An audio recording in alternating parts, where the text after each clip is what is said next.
வாங்க. கிராமத்து வாசனை. நான் மணிமொழி. நம்ம இன்னைக்கு உருளைக்கிழங்கு பொடிமா செய்ய போகிறோம். குட்டி குழந்தைங்களுக்கெல்லாம் லஞ்சுக்கு கொடுத்து விடுற மாதிரி செய்ய போகிறோம். குழந்தைங்க உரப்பு இல்லாமல் சாப்பிடுவாங்கல்ல, அதுக்கு தகுந்த மாதிரி நம்ம செய்ய போகிறோம். உருளைக்கிழங்கு 7 சின்னதாக எடுத்துக்கிட்டேன். உருளைக்கிழங்கு பார்த்துங்க. அந்த உருளைக்கிழங்கை அப்படி கையால் மசிச்சு விடுங்க. இப்படி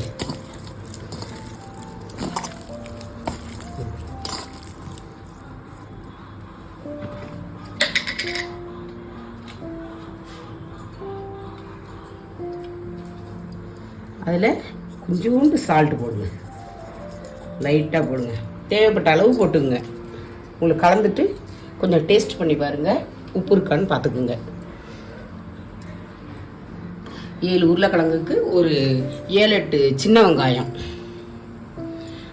7-8 சின்ன வெங்காயம் அரிஞ்சு வச்சுருக்கேன். ஒரு கொத்து கருவேப்பிலை, 2 வரமிளகாய் சின்ன சின்னதாக. உங்களுக்கு காரத்துக்கு இன்னும் கொஞ்சம் வேணும்னா இன்னொரு மிளகாய் சேர்த்துங்க. ஒரு 1/4 மூடி தேங்காய். இது வந்து ஜீரக பவுட்ரு. இது ஜீரக பவுட்ரு 1/2 ஸ்பூன் போட்டுக்கணும்.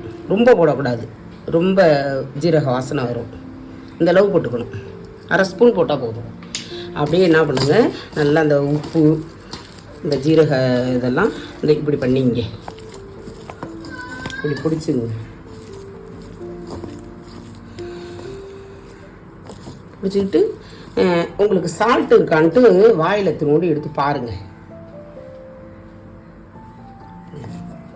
அதுக்கு தகுந்த மாதிரி போட்டுக்குங்க.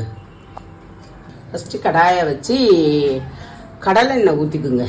நல்லா அந்த வெங்காயம் வதங்குற அளவுக்கு ஒரு 2 ஸ்பூன் அளவுக்கு ஊற்றிங்க. அது வதங்குறதுக்கு உருளைக்கிழங்குக்கு தகுந்த மாதிரி வெங்காயம் அரிஞ்சிக்கணும். நான் இந்த உருளைக்கிழங்குக்கு 7-8 சின்ன வெங்காயத்தை அரிஞ்சு வச்சுருக்கேன். அதை என்ன பண்ணுங்க, அந்த வெங்காயத்தை என்ன பண்ணுங்க, இந்த இப்படி கையால் இப்படி மசிச்சு விட்ருங்க. இது உருளைக்கிழங்கு பொடி மாசுன்னு செய்கிறது. எங்கள் வீட்டில் எல்லாருக்கும் பிடிக்கும். குட்டி பாப்பாவுக்கும் ரொம்ப பிடிக்கும்னு செய்கிறது. லஞ்சு பாக்ஸுக்கு இது அடிக்கடி கொடுத்து விடணும்.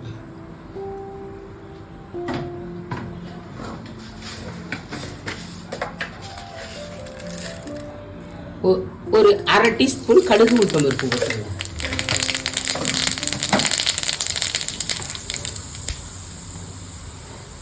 அந்த வரமிளகாயை போட்டுங்க. ரொம்ப கருவை விட்டுறாதீங்க, சிம்மில் வச்சுக்கோங்க. ஏன்னா கருவிட்டா சரியாக வராது. வெங்காயத்தை போட்டுருங்க. கருவேப்பிலை கொட்டையும் போட்டுருங்க.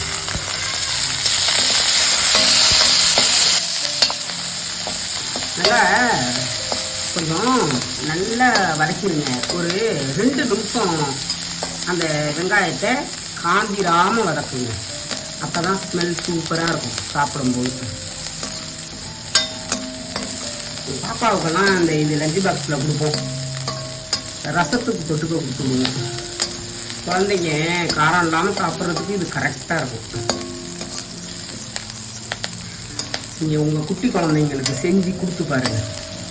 எல்லாருமே சாப்பிடலாம். உங்களுக்கு பெரியவங்களுக்கு வேணா காரத்துக்கு இன்னொரு பட்டை மிளகா போட்டுக்கலாம். நான் அதுக்கு தான் பட்டை மிளகான்னா குழந்தைங்க எடுத்துகிட்டு சாப்பிடுமேன்னு பட்டை மிளகாய் போட்டிருக்கேன்.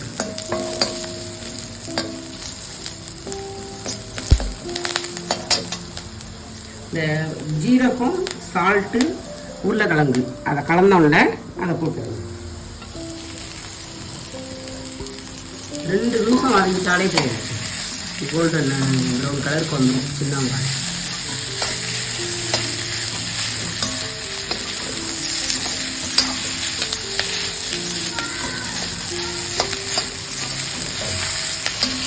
செஞ்சுட்டு சாப்பிட்டு பார்த்துட்டு கமெண்ட்டில் சொல்லுங்கள்.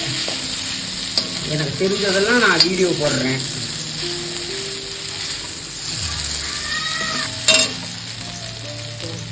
ஒரு நிமிஷம் வதக்கிட்டிங்கன்னா போதும் உருளைக்கிழங்க. அப்புறம் இந்த தேங்காயை கொஞ்சம் போடுங்க. தேங்காயை போட்டு கொஞ்ச நேரம் வதக்கினா போதும். எப்போதுமே தேங்காய் போட்டோம்னா நம்ம ரொம்ப நேரம் வைக்கக்கூடாது அடுப்பில்.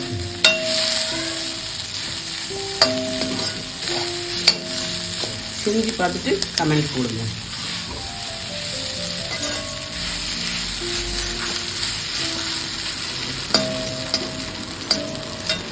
ஆஃப் பண்ணிடணும். பாக்ஸுக்கு பாப்பாவுக்கு இதை வைக்கிறோம். அவங்களுக்கு ரொம்ப பிடிக்கும். இந்த ரசம் கிடச்சி வச்சுருக்கோம். இந்த ரசம் ஒரு நாளைக்கு நான் வந்து வீடியோ போடுறேன். பாப்பாலாம் சாப்பிட்ற மாதிரி சூப்பராக செஞ்சு பாருங்கள்.